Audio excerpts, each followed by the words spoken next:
Joriy yilning 17-21 oktyabr kunlari Singapurda bo'lib o'tadigan O'zbekiston mahsulotlari savdo yarmarkasi haqida sizga to'liq ma'lumotlarni taqdim etgandik.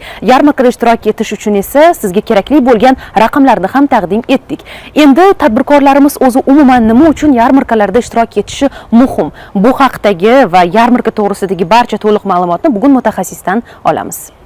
Singapurda bo'lib o'tayotgan yarmarkamizda ho'l mevalar, quritilgan mevalar, qadoqlangan mahsulotlar, sublimatsiyalangan mahsulotlar bilan ishtirok etishingiz mumkin bo'ladi. Yarmarkalarning asosiy maqsadi jahon bozorida O'zbekiston mahsulotlarini tanitish hisoblanadi. Singapurning Marina Square savdo majmuasida tashkil etilayotgan yarmarkada mahsulotlarni tanitish, reklama qilish, ko'proq auditoriyani O'zbekiston mahsulotlariga qiziqtirishga imkoniyat yaratiladi. Ishtirok etishimiz uchun kechmi deyotgan tadbirkorlarimizga esa shuni aytib o'tamiz, hali vaqt bor. 3 kun ichida ma'lumotlaringiz taqdim etishingiz so'raladi. Tashkil etilayotgan yarmarka tadbirkorlarimizga nima uchun kerak degan savolga shunday javob berishim mumkin. Mahsulotingizni xaridorlarning o'zlari topib kelishadi, tatib ko'rishadi va o'sha joyning o'zidayoq shartnoma qilishga erishasiz.